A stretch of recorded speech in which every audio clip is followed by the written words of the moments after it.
Be B سی اردو کے programme سیربین میں خوش آمدید. ہمارے لندن اسٹوڈیو سے میں ہوں عالیہ نازکی. بہاولپور کے دو بھائیوں کی پھانسی کے بعد سپریم کورٹ نے رواں برس دونوں کو بری کر دیا تھا.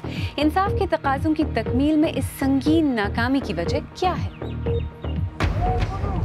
براک اوباما کی بطور صدر آخری دورے پر یورپ آمد. دورے کا اولین مقصد ہے یورپی لیڈرز کے ڈونلڈ ٹرمپ سے متعلق خدشات دور کرنا. اور اپنے بھائی کی 16 سال کی عمر میں کینسر سے موت کے بعد سری لنکن کرکٹ لیجنڈ مہیلا جے وردھنے کی ملک میں کینسر ہسپتال بنانے کی مہم.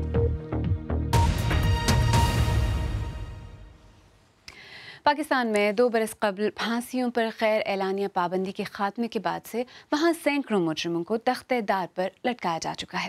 لیکن اس دوران بعض ایسے واقعات بھی پیش آئے ہیں جن کی وجہ سے پاکستان میں پھانسی کی سزا کے لیے انصاف کے تقاضے پورے ہونے پر سوالیہ نشان لگ گئے ہیں. گزشتہ برس 2 بھائیوں کی سزائے موت پر عمل درآمد ہوا اور اس برس سپریم کورٹ نے ان دونوں کو ناکافی ثبوتوں کی بنیاد پر بری کر دیا. تو فراہمی انصاف میں اس سنگین ناکامی کا ذمہ دار کون ہے؟ دیکھیے شمائلہ خان کی رپورٹ. غلام جنت اس امید پر 14 سالوں تک سخت محنت کر کے اپنے بچوں کو پالتی رہیں کہ ایک روز ان کے شوہر غلام سرور اور دیور غلام قادر بری ہو جائیں گے، جنہیں تہر قتل کے مقدمے میں سزائے موت سنائی گئی تھی. لیکن ان کی امیدیں اس وقت دم توڑ گئیں جب گزشتہ برس ان دونوں کو پھانسی دے دی گئی. آخری ملاقات ہے. انہوں نے کہا کہ آخری ملاقات ہے. ہم سب ملنے گئے تھے. اتنی سی کھڑکی میں سے اسے دیکھنے دیا. پھر اگلے دن صبح پھانسی کے بعد مرا ہوا منہ دیکھا. اب پتہ چلا ہے کہ اخبار میں یہ خبر آئی کہ وہ بری ہو گئے. 14 سال کی عدالتی جنگ کے بعد ان بھائیوں کو پھانسی مل گئی، لیکن موت کے بعد بری کیے جانے کے فیصلے نے خود عدالتی نظام اور پاکستان میں پھانسیوں کے سلسلے پر ایک اور سوالیہ نشان چھوڑ دیا ہے. غلام قادر اور غلام سرور کی پھانسی کے خلاف سپریم کورٹ میں 3 اپیلیں دائر کی گئیں جو 2010 میں سماعت کے لیے منظور ہوئیں. عدالت نے 2 الزامات میں تو ان کی سزائے موت برقرار رکھی، تاہم ایک الزام میں ان کی اپیل سماعت کے لیے منظور کر لی گئی. 2 کاؤنٹ کی حد تک تو جو ہماری پٹیشن کو ڈسمس کر دیا، لیکن تیسرا کاؤنٹ جو ہے ڈیتھ کا، اس کی حد تک انہوں نے نا لیو ٹو اپیل گرانٹ کر دی. جب لیو ٹو اپیل گرانٹ ہوتی ہے تو اس کا مطلب یہ ہے کہ آپ کا جو ہے نا وہ جو آرڈر جو ہے نا وہ سسپینڈ ہو جاتا ہے، ڈیتھ نہیں ہو سکتی. 6 سال بعد اپیل کی سماعت ہوئی. اس دوران وکیل دفاع نے جیل حکام یا مجرموں کے اہل خانہ سے کوئی رابطہ نہیں رکھا. برسوں بعد ہونے والی اس سماعت میں عدالت نے اپنا صوابدیدی اختیار استعمال کرتے ہوئے سزائے موت روکنے کی ان 2 اپیلوں کو بھی سماعت کے لیے منظور کر لیا جنہیں پہلے مسترد کیا جا چکا تھا. تاہم تب تک بہت دیر ہو چکی تھی. غلام قادر اور غلام سرور بری کر دیے گئے، لیکن مرنے کے بعد. ان 2 پھانسیوں نے پاکستان کے نظام انصاف کے بارے میں کئی سوال پیدا کر دیے ہیں. مثلاً یہ کہ اگر یہ دونوں بھائی معصوم تھے تو کس فریق کی کون سی غلطی انہیں پھانسی کے پھندے تک لے گئی؟ وکیل دفاع کی عدم پیروی، جیل حکام کی جلد بازی یا محکمہ داخلہ کی نالائقی؟ ان سوالوں کے جواب ڈھونڈنے کے لیے سپریم کورٹ میں وکیل صفائی کی طرف سے درخواست دائر کر دی گئی ہے تاکہ کوئی اور بے گناہ پھانسی نہ چڑھایا جائے. Shumaila Khan, B B C news, Rahim Yar Khan. اور اسی بارے میں اب سے کچھ دیر پہلے میں نے پاکستان بار کونسل کے نائب چیئرمین فروخ نسیم سے بات کی اور پہلے یہ پوچھا کہ اگر کسی کو 3 الزامات پر سزائے موت ہوئی ہو اور ایک پر اپیل کا حق دیا جائے تو کیا اس صورت میں پھانسی دی جا سکتی ہے؟ دیکھیں، پھانسی کا جو قانون ہے وہ یہ ہے کہ جب تک اس کو اسٹے آرڈر اپیل کورٹ نہیں دیتی تب تک پھانسی کی جو سزا ہے دوسرے کاؤنٹس پر وہ نافذ العمل رہتی ہے. تو ایکچولی تھوڑا سا قوانین میں چینج ہونا یہ چاہیے کہ اگر کسی ایک کاؤنٹ پر بھی اپیل جا چکی ہے لمیٹیشن پیریڈ کے ودن، تو اس پہ کسی قسم کا پھانسی کا جو ایکسٹریم آرڈر ہے اس کو ایگزیکیوٹ نہیں کرنا چاہیے. اس پہ ایک آٹومیٹک سٹے آرڈر ایگزیکٹو کو دے دینا چاہیے اور کورٹ کے سٹے آرڈر کا انتظار نہیں کرنا چاہیے unless and until appellate court جو ہے اپیل میں سٹے آرڈر دے دے. اگر وہ سٹے آرڈر نہیں دیتے تو پھر پرابلم ہے. اس کیس میں پھانسی ہونے کے بعد ان دونوں بھائیوں کو بری کر دیا گیا، لیکن اب وہ واپس تو نہیں آ سکتے نا. اگر نظام میں اتنا بڑا فلا ہے تو اسے ٹھیک تو کیا جانا چاہیے نا. تو دیکھیے ہر سسٹم میں یہ فلاز ہیں. بعض دفعہ جو وٹنسز ہیں وہ جھوٹ بول دیتے ہیں. ایسے بہت سے کیسز ہیں کہ وٹنس نے جھوٹ بول دیا، کسی کو سزا ہو گئی.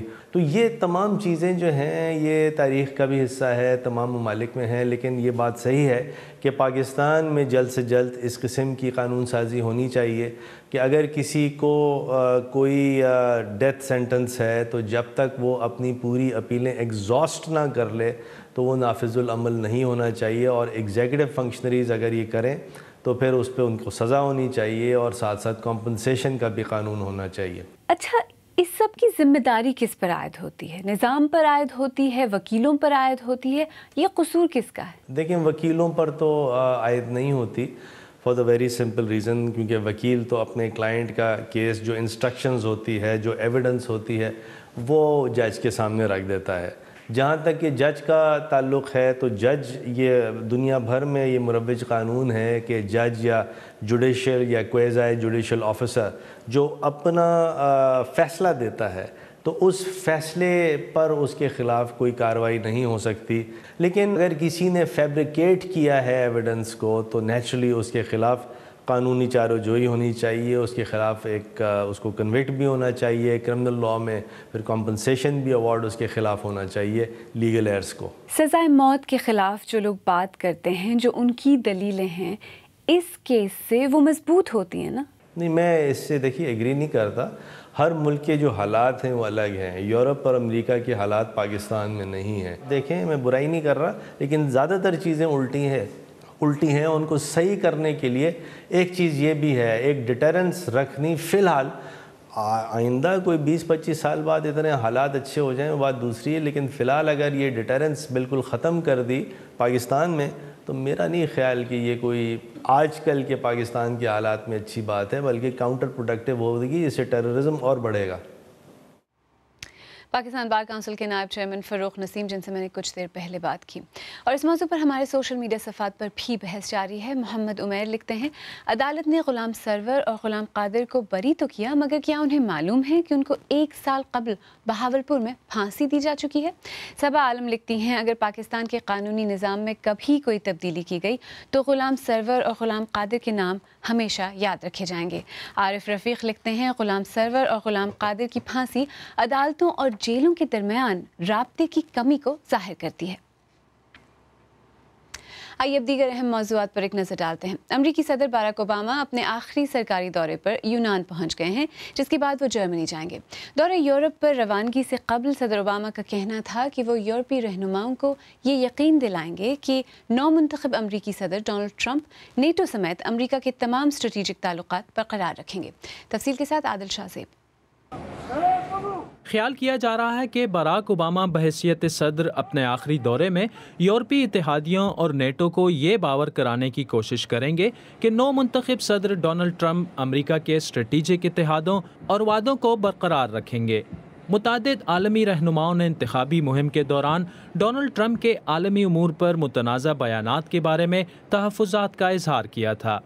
یونان روانگی سے قبل پریس کانفرنس سے خطاب کرتے ہوئے باراک اوباما کا کہنا تھا کہ ڈونلڈ ٹرمپ کو اس بات کا احساس ہے کہ الیکشن لڑنے اور ملک چلانے میں خاصا فرق ہے. کیمپیننگ حکومت کرنے سے مختلف ہے اور وہ اس حقیقت کو تسلیم کرتے ہیں. میرے خیال میں وہ مخلص ہیں اور ایک کامیاب صدر بن کر ملک کو آگے کی طرف لے جانا چاہتے ہیں. میرے خیال میں کوئی بھی نو منتخب صدر ایسے کام نہیں کرنا چاہتا جس سے عوام میں غصہ پیدا ہو اور آدھا ملک خود کو الگ تھلگ محسوس کرے.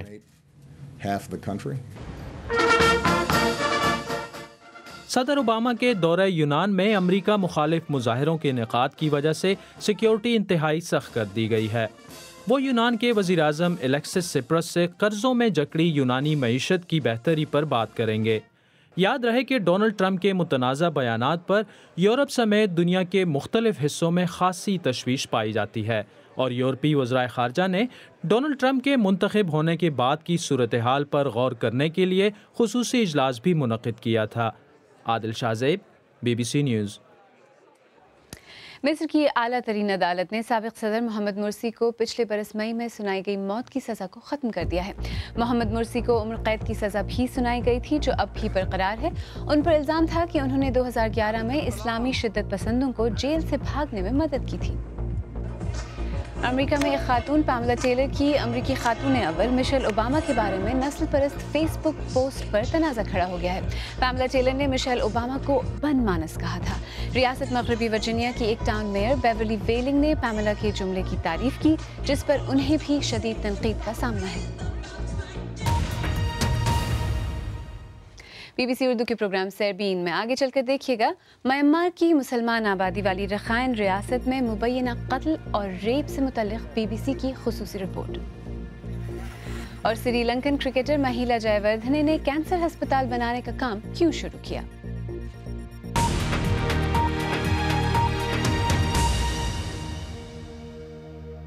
بی بی سی اردو کے پروگرام سیربین میں ایک بار پھر خوش آمدید۔ میں ہوں عالیہ ناز کی۔ برما یا میانمار میں فوج کے ہاتھوں مسلمان شہریوں کے ساتھ زیادتیوں کی بڑھتی ہوئی اطلاعات کے تناظر میں ملک کی رہنما آنگ سان سو چی پر دباؤ بڑھتا جا رہا ہے۔ حکام کا الزام ہے کہ اقلیتی مسلم روہنگیا برادری کے مشتبہ شدت پسندوں نے چند ہفتے پہلے بنگلہ دیش کے ساتھ سرحدی علاقے میں کیے گئے حملوں میں 9 پولیس اہلکاروں کو ہلاک کر دیا تھا۔ اس کے بعد سے وہاں سے ماورائے عدالت ہلاکتوں اور روہنگیا خواتین کے ریپ کی خبریں آ رہی ہیں۔ رخائن سے جونا فشر کی رپورٹ پیش کر رہے ہیں عارف شمی۔ برما کی شمالی ریاست رخائن میں غیر ملکی صحافیوں کے جانے پر پابندی ہے کیونکہ فوج نہیں چاہتی کہ ہم ان الزامات کی تحقیق کریں جن کے مطابق یہاں فوج مسلمان شہریوں کے قتل اور عورتوں کے ریپ میں ملوث ہے۔ اس لیے ہم نے کسی سے خفیہ فلمنگ کروائی ہے۔ روہنگیا مسلمانوں کا یہ گروہ حالیہ تشدد کا ذمہ دار قرار دیا جا رہا ہے۔ اس کے فوراً بعد روہنگیا آبادی والے علاقے کو سیکیورٹی فورسز نے گھیر لیا۔ فوجی ملزمان کی تلاش میں اس گاؤں میں آئے جہاں 18 اور 13 سالہ یہ دونوں بھائی اپنے گھر میں تھے۔ ہم نے انہیں کاغذات دکھائے کہ یہ اسکول کے بچے ہیں لیکن وہ نہیں مانے اور کہا کہ یہ دہشت گرد ہیں، انہیں مارنا ہوگا۔ ہمیں وہ جگہ دکھائی گئی جہاں ان لڑکوں اور ایک شخص کو قتل کر کے پھینکا گیا۔ فوجی لڑکوں کی لاشوں کو پلاسٹک میں پیک کر کے ساتھ لے گئے ہیں، مجھے نہیں پتا کہ وہ کہاں ہیں۔ اس طرح کی بہت سی کہانیاں ہیں جن کی تصدیق کرنے کی ہمیں اجازت نہیں ہے۔ 40 سے 100 کے قریب روہنگیا مارے گئے ہیں اور درجنوں عورتوں کا دعویٰ ہے کہ انہیں ریپ کیا گیا ہے۔ اس رکن پارلیمنٹ کی سربراہی میں پہلے بھی ان الزامات کی تحقیق ہو چکی ہے۔ ان کا کہنا ہے کہ روہنگیا جھوٹے ہیں، وہ اپنے گھر خود جلاتے ہیں اور فوجی روہنگیا عورتوں کا ریپ نہیں کر سکتے۔ کیوں نہیں؟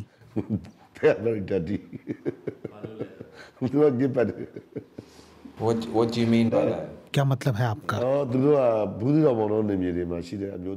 بنگالی یا روہنگیا عورتیں بہت گندی اور بدصورت ہوتی ہیں، اس لیے مقامی بودھ مرد اور فوجی ان میں دلچسپی نہیں رکھتے۔ برما میں روہنگیا کے بارے میں اچھے الفاظ کم ہی سنائی دیتے ہیں۔ سوال یہ ہے کہ تاریخی انتخابات جیتنے والی جماعت کی سربراہ آنگ سان سو چی کہاں ہیں؟ جواب یہ ہے کہ بھارت میں اور جاپان میں، لیکن رخائن ریاست میں نہیں۔ نہ ہی ان کی جانب سے ان الزامات کی غیر جانبدار تحقیق کا مطالبہ کیا جا رہا ہے۔ فوج آنگ سان سو چی کے زیر کنٹرول نہیں ہے، لیکن حیران کن بات یہ ہے کہ وہ اس معاملے میں بالکل دلچسپی نہیں ظاہر کرتی ہیں۔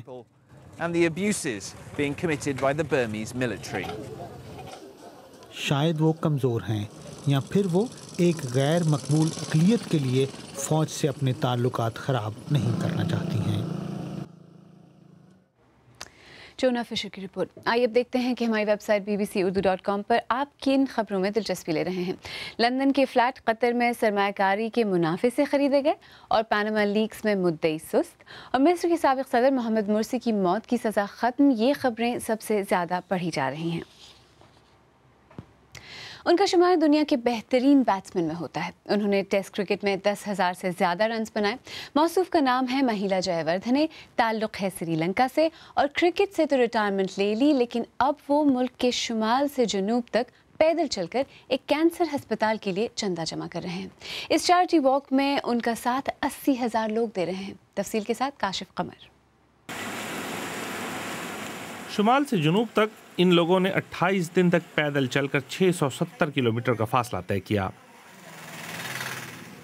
سری لنکن کرکٹ لیجنڈ مہیلا جے وردھنے نے 80,000 لوگوں کی مدد سے چیریٹی واک کا یہ نیا پروجیکٹ شروع کیا ہے۔ اس منصوبے کو شروع کرنے کے پیچھے بڑی وجہ ان کے 16 برس کے بھائی کی موت تھی۔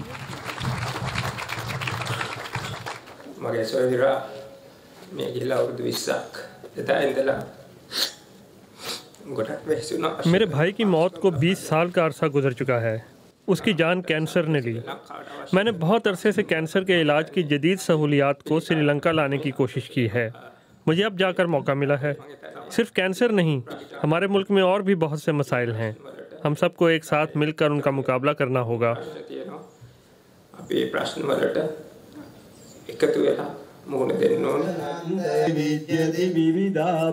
اس چیریٹی واک کی مدد سے اب تک $35 لاکھ سے زیادہ کا چندہ جمع ہو چکا ہے، جو کہ ایک نئے کینسر اسپتال کی تعمیر میں مدد دے گا۔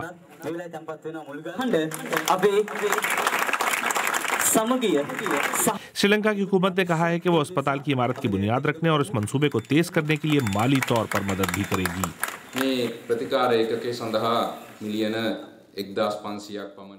اس منصوبے کی کل لاگت $10 ملین ہوگی۔